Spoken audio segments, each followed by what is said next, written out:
Sir सबसे पहले तो आपसे जानना चाहेंगे कि दिवाली का पर्व चल रहा है और ऐसे में आबकारी विभाग की बड़ी नज़र रहती है, क्योंकि कहा जाता है कि दिवाली पर्व एक ऐसा है जिसमें सरकार सबसे ज़्यादा राजस्व जनता देती है, तो उसको कैसे देखते हैं आप? देखिए, पहले तो सबको दीपावली पर्व पे आम जनमानस को शुभकामनाएं हमारी तरफ से। जहाँ तक राजस्व का सवाल है, बट नेचुरल है कि कोई भी त्यौहार हो, लोगों में उत्साह उमंग होता है और अपने तरीके से लोग अपना एंजॉय करते हैं। उसमें कहीं ना कहीं से इसका भी योगदान होता है कि नेगेटिव सेंस में ही ले लीजिए, हालांकि मैं तो इसका थोड़ा सा वो हूँ, लोगों को अपने स्वास्थ्य के प्रति ज़्यादा सचेत रहना चाहिए। लेकिन ठीक है, आबकारी विभाग से भी राजस्व का अर्जन होता है, लोगों में उत्साह उमंग होता है। इसके साथ ही मेरा लोगों से अपील भी होती है कि इस पर्व पे लोग इसका फ़ायदा भी उठाते हैं। गलत तरीके के लोग अवैध मदिरा, अवैध शराब कहीं इधर से ले आके अगर कोई इस तरह की चीज़ें कर रहे हैं, तो आपके माध्यम से भी हम लोगों को एक सचेत करना चाहेंगे कि इस तरह की कोई सूचना या समाचार हो तो विभाग को सूचित करें, जिससे कि उन पर अंकुश लगाया जा सके, गलत लोगों पे रोक लगाई जा सके और लोगों का स्वास्थ्य भी और जीवन भी कहीं नेगेटिव रूप से प्रभावित न हो, उस पर भी। उपाध्याय जी, आपसे जानना चाहेंगे कि अल्मोड़ा में इस समय हमारे यहाँ जनपद में कितनी देशी और कितनी विदेशी दुकानें हैं? जनपद अल्मोड़ा में वर्तमान में 35 जो है फॉरेन लेकर की विदेशी मदिरा दुकानें और 22 जो है देसी मदिरा दुकानें संचालित हैं। तो कितनी ऐसी दुकानें हैं जिनका राजस्व जो है 3 महीने से ज़्यादा का बकाया रह गया?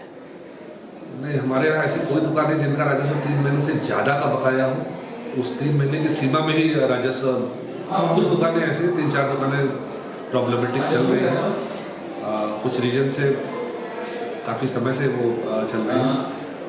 उनको नोटिस जारी हुई है, उनके द्वारा आश्वस्त किया गया है कि हाल ही में जितनी शीघ्र हो सकेगा जो पेंडिंग रेवेन्यू जमा करा दिया जाएगा। जनपद में कोई ऐसी दुकान है जिसका 3 महीने से ज़्यादा का राजस्व बचा है, 3 महीने की सीमा के अंतर्गत ही है। और जहाँ तक 3 महीने की सीमा में है, वो लगभग 4 या 5 दुकानें हैं। बाकी दुकानें जो है उसमें कुछ दुकानें ऐसे हैं जिनका 2 महीने का पेंडिंग है।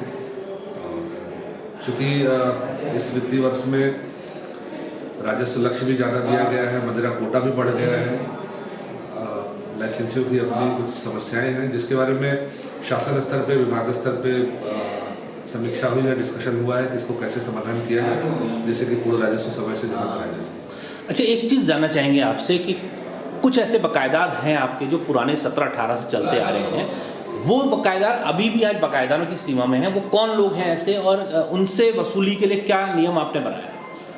लेकिन नियम हमने नहीं बनाए हैं, नियम शासन ने बनाया है। नियम आबकारी नीति या मैनुअल एक्ट के हिसाब से चीज़ें चलती हैं और जो बकायेदार हैं, बकाया राजस्व की वसूली भू राजस्व की भांति वसूल की जाती है हमारे नियमानुसार, आबकारी नियमानुसार। 17-18 से जो बकायेदार हैं या कोई भी इस तरह का जो डिफाल्टर होता है, वो अपनी लीगल रेमेडी ऑप्ट करता है, कुछ माननीय न्यायालय के द्वारा, कुछ हमारे शासन स्तर पे या विभाग स्तर पे अगर उनकी कोई सुनवाई चलती है जो लंबित रहती है या वहाँ से कोई आदेश इस तरह का पारित होता है कि जब तक सुनवाई चल रही है तब तक इनके विरुद्ध कोई कोर्स न लिया जाए। मुझे लगता है कि जनपद अल्मोड़ा में संभवतः 3 या 4 ही मात्र ऐसे प्रकरण होंगे, अगर 17-18 से आप बात कर रहे हैं, जिनकी अभी वर्तमान में सुनवाई चल रही होगी। शायद 1-2 समय के बाद उसमें फाइनल डिसीजन आ जाएगा। अदरवाइज जितने भी हमारे पेंडिंग के प्रकरण हैं, जो रिकवरी सर्टिफिकेट हमारे इशू हुए हैं, उन सबकी वसूली की कार्रवाई गतिमान है तहसील स्तर पे और उस पर किसी प्रकार का कोई रोक नहीं है।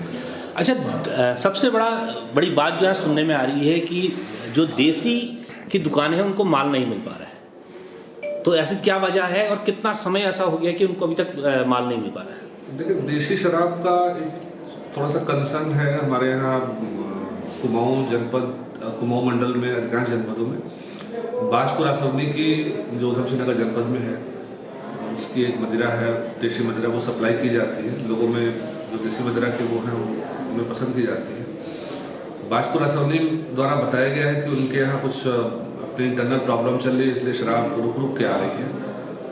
उनके द्वारा ये भी आश्वस्त किया गया कि बहुत शीघ्र उस चीज़ को निस्तारण कर लिया जाएगा और उनको आपूर्ति कर दी जाएगी। और जो भी ये आपूर्ति संबंधी समस्याएं हैं, इनको शासन स्तर पर, विभाग स्तर पर, जिलाधिकारी महोदय के स्तर पर सबको अवगत कराया गया है और सक्षम स्तर पे इसका निस्तारण किया गया है। अच्छा, जैसे जो दुकानें आवंटित हुई हैं और उनको माल नहीं मिल पा रहा है, तो राजस्व तो वो सरकार को दे ही रहे हैं। तो ऐसे में क्या उनको कोई छूट देने की का नियम है या किस तरीके से आप लोग देखते हैं? क्योंकि सबसे बड़ी बात ये आ रही है कि राजस्व तो जमा हो रहा है हर महीने, उनको जो एक सरकार को देना है वो तो देना ही देना है, लेकिन वो उनका कहना है कि हम वो पैसा जमा करने के बाद भी हमको माल नहीं मिला, तो क्या उनको कुछ छूट मिलेगी या कुछ और ऐसी सीमा है आप? देखिए, अभी आपने जैसा पूछा, थोड़ा ही पहले आपने पूछा था कि ऐसी कितनी दुकानें जिनका 3 महीने से अधिक समय से राजस्व जमा नहीं हो रहा है, तो शायद यही रीजन है कुछ कि दुकानों का राजस्व टारगेट में जमा करने का वो कुछ पीछे चल रही है। जो है संभवतः माल अगर आ जाएगा तो ये उनके द्वारा वो भी भरपाई कर दी जाएगी। और जहाँ तक राजस्व में ढील देने का सवाल है कि अगर माल नहीं मिल रहा है, सप्लाई नहीं हो पा रही है, तो उनको क्या छूट मिलेगी, ये निर्णय शासन स्तर पे या विभाग स्तर पे लिया जा सकता है। वैसे नियमों में इसका कोई प्रावधान नहीं है। हमने भी इस चीज़ की रिक्वेस्ट की है उच्च स्तर पे कि इसमें लायबिलिटी फिक्स की जाए कि किसके कारण से राजस्व जमा नहीं हुआ। यदि लाइसेंसी उसमें जिम्मेदार है तो लाइसेंसी से वसूल की जाए, और कोई अन्य कारण इसके लिए जिम्मेदार है तो उसकी समीक्षा करके संबंधित का उत्तरदायित्व निर्धारित किया जाए। अच्छा, लास्ट सवाल आपसे जानना चाहेंगे, क्या प्रदेश में जनपदों के लिए अलग अलग नियम है या पूरे प्रदेश के हर जनपद के लिए एक ही नियम आबकारी के लिए लगता है? देखिए, हमारे तो आबकारी नीति एक आती है, तो प्रदेश में वही आबकारी नीति समस्त जनपदों में लागू होती है। अलग अलग जनपदों के लिए कोई अलग अलग नियम नहीं है। नैनीताल के जिलाधिकारी ने एक कदम उठाया है कि जिन लोगों ने राजस्व जमा नहीं कर पाए थे तत्काल उनकी दुकानों को निरस्त करते हुए उन पर कार्रवाई करी गई है। क्या ऐसी कार्रवाई कोई अल्मोड़ा पे भी हुई है? देखिए, नैनीताल जनपद का तो मुझे नहीं पता कि नैनीताल में क्या कार्रवाई हुई क्या नहीं हुई। जहाँ तक हम जनपद अल्मोड़ा का सवाल है, उसमें जो भी सक्षम अधिकारी स्तर पर जो निर्णय लिया जाना है, हम उसके प्रोसेस पूरा फॉलो कर रहे हैं। हमारा टारगेट है कि मैक्सिमम रेवेन्यू टारगेट अचीव किया जाए, क्योंकि गवर्नमेंट को हमें रेवेन्यू भी देना है। तो मैं गवर्नमेंट के लिए मैक्सिमम रेवेन्यू जनरेट करते हुए जो भी डिफाल्टर्स हैं जिन्होंने पैसा जमा नहीं किया, जहाँ हमें संभावना नहीं नजर आ रही कि पैसा जमा नहीं हो पाएगा, नियमानुसार उनके खिलाफ कार्रवाई की जाएगी। क्या आज तक जनपद में कोई ऐसी कार्रवाई आपके आने के बाद से हुई है? मैंने तो अभी हाल ही में ज्वाइन किया है, तो मैंने प्रोसेस तो स्टार्ट कर दिया है, और संभवतः आने वाले हफ्ते में या हफ्तों में जो है वो कार्रवाई आपको दिख भी जाएगी। तो हम माने कि दिवाली का पर्व सरकार के लिए भी कुछ अच्छा होगा और जो ठेकेदार हैं उनके लिए भी अच्छा होगा, और कुछ ना कुछ आप ऐसा लेकर के आएंगे कि जो राजस्व जमा नहीं कर पा रहे हैं उनसे राजस्व निकालने की कोई ना कोई नई नीति खोजी जाएगी। अब नई नीति तो नहीं हो सकती, अब उस पुरानी नीति में कुछ नई व्यवस्थाएं उनको अपने स्तर पे भी लाइसेंसियों को सोचना पड़ेगा। हम लोगों ने भी उनको आश्वस्त किया है कि उनकी जो समस्याएं हैं उनका समाधान होगा। और दीपावली का पर्व तो हम सबके लिए चाहेंगे कि अनुयायियों के लिए, सरकार के लिए, आम जनता के लिए, सबके लिए शुभ हो और सबके लिए लाभ हो।